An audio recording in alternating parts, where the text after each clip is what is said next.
Hello and thanks for joining us for today's video. We just want to remind you that we're still releasing new episodes of our podcast, Into the Killing. You can find it on Spotify, Apple Podcasts, Stitcher, and anywhere you find great podcasts. We also have a second channel called Paranormally Listed, where we feature paranormal stories like encounters with cryptids, hauntings, and UFO sightings. We'll have a link to that channel at the end of this video. Before we start today's video, we want to bring you a word from our amazing sponsor, Magellan TV. Where I live, we just had our first heat wave of the year, so I hid out inside and checked out Magellan TV's new releases section. I found a great series that I ended up binging. It's called Scotland's Murder Mysteries.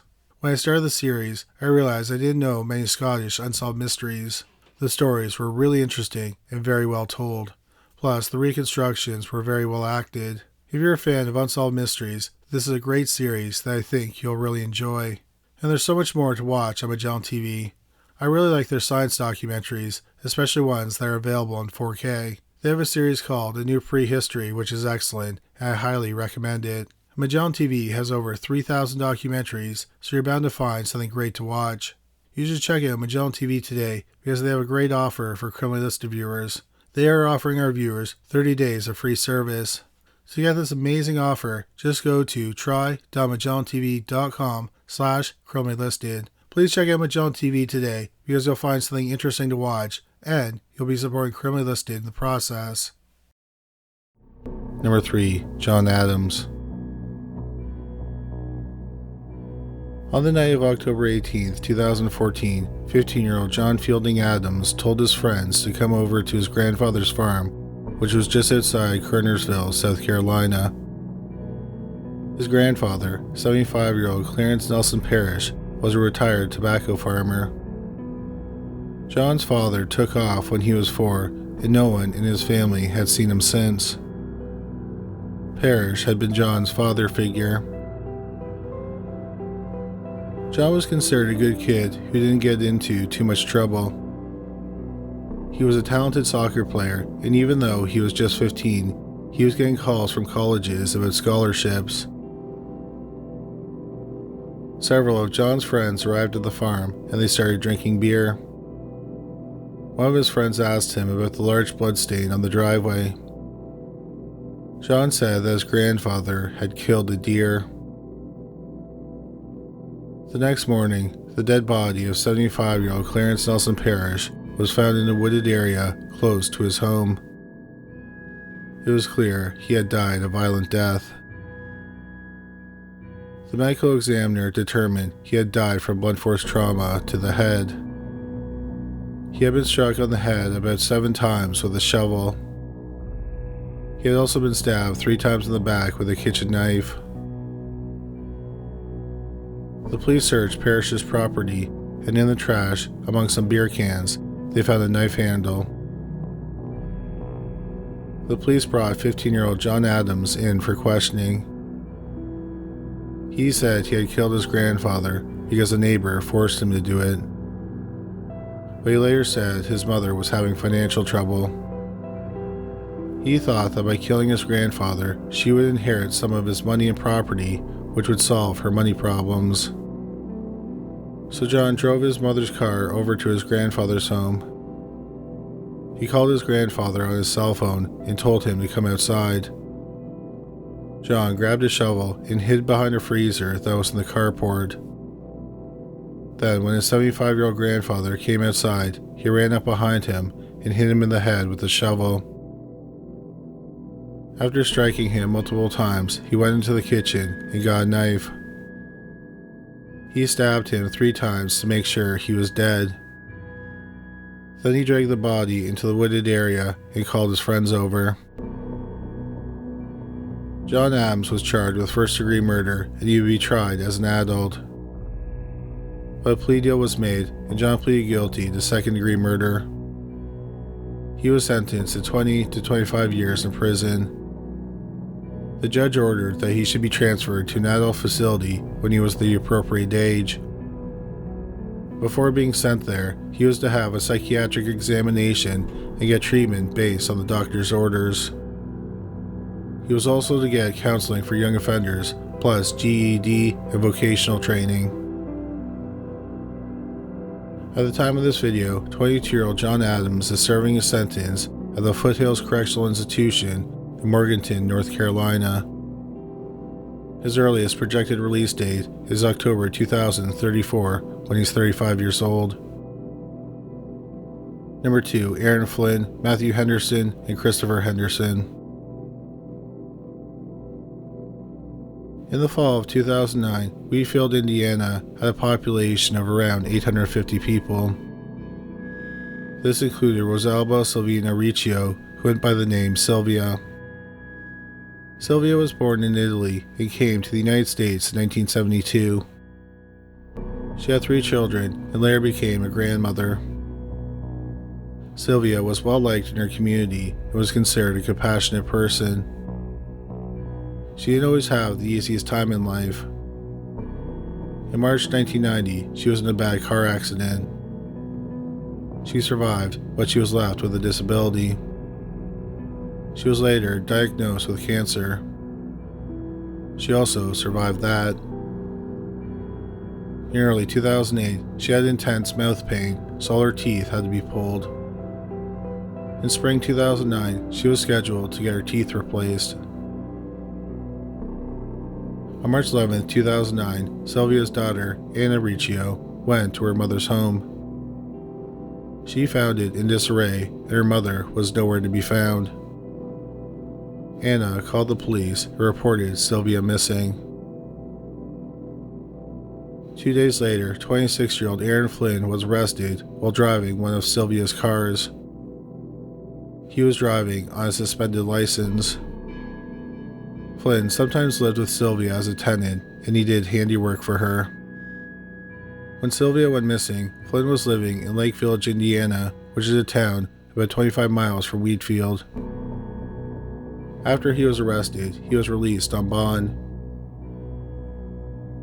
The next day, Flynn was arrested again because the police discovered he withdrew $300 from Sylvia's bank account using her ATM card.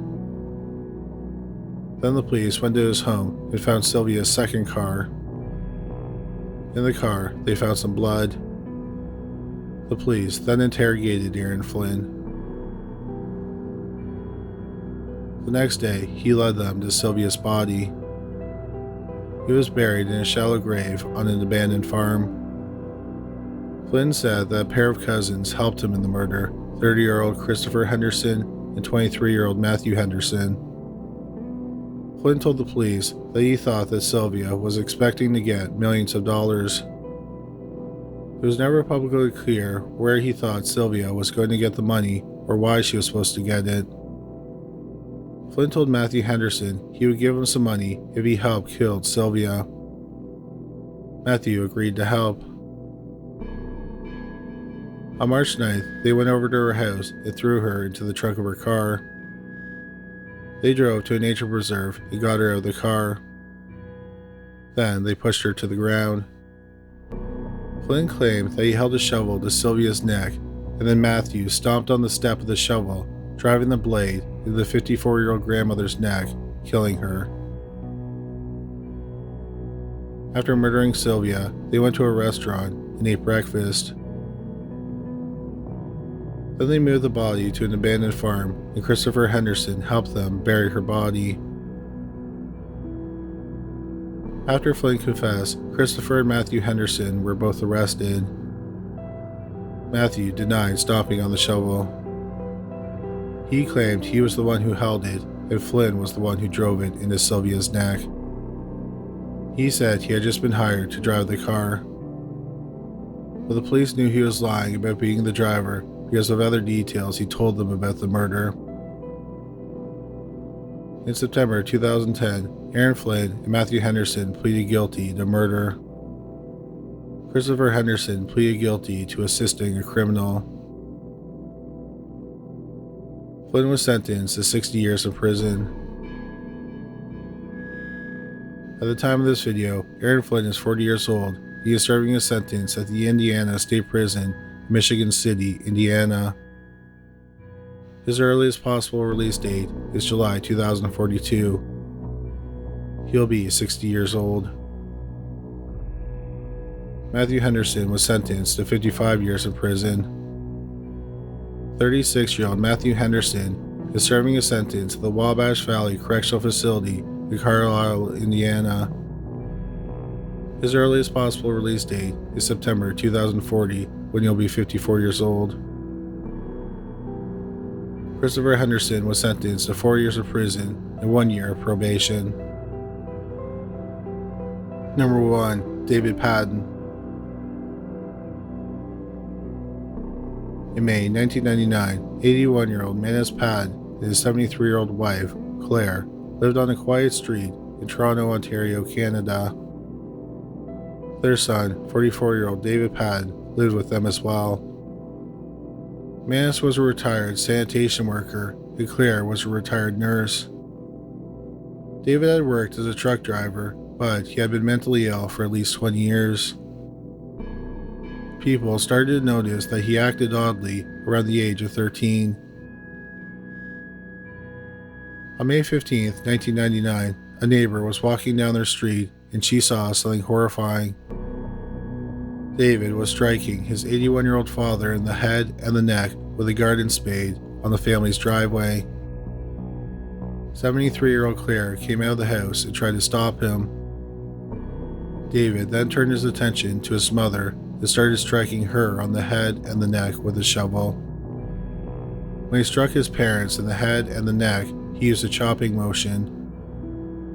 A passerby rushed to a neighbor's home and told them what was happening. The neighbor went to check on the Pattens and found a gruesome scene. Mathew and Claire were decapitated and their remains were in a pool of blood on their driveway. The neighbor called the police and officers rushed to the scene.